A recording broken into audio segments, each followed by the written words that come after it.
Emergency officials say that they are seeing a spike in house fires across South Carolina. Just this week, fire crews were called out to 2 upstate homes. Now first responders are sounding a warning on what you can do to keep yourself safe. And 7 News reporter Dave Jordan is live from downtown Greenville. Dave, it's something we tend to see when the weather gets cold.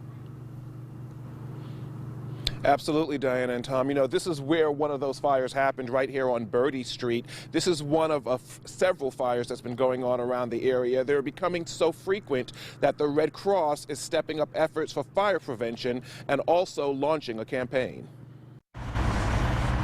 This Anderson City home became the latest one to catch fire this week after a light fixture exploded.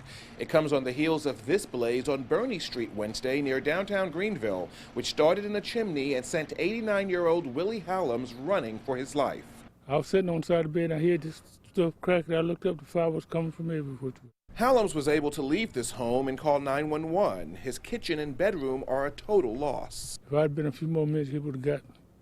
Because you can see when you go in there, everything it fell right down, the roof and all.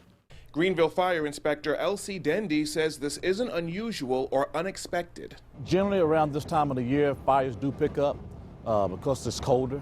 And so during the month of January, February, and March, we have a whole lot more fires. Inspector Dendy tells us 67% of fires are caused by people heating their homes. The Red Cross says it assisted more than 700 families since September who have been displaced by fire. Across the state of South Carolina, we average 8 to 10 responses a day during the winter, and that can peak as high as 15 to 20.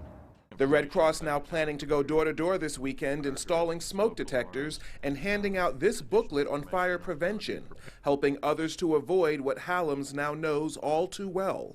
I'm thankful God blessed me.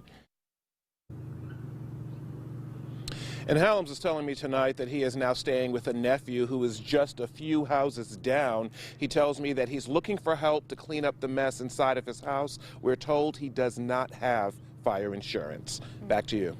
All right, Dave, it never hurts to give folks a reminder about fire safety. What are you hearing from the experts? What do they say we all need to do?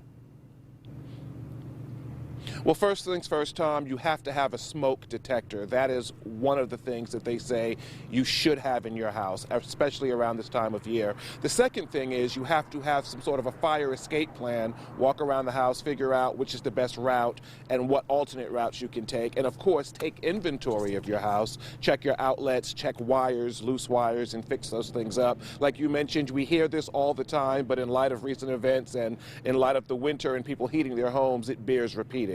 By the way, the #1 cause of fires in the area is cooking accidents, believe it or not. So a lot of information to process tonight. Yeah, potentially life-saving information. Thank you, Dave Jordan.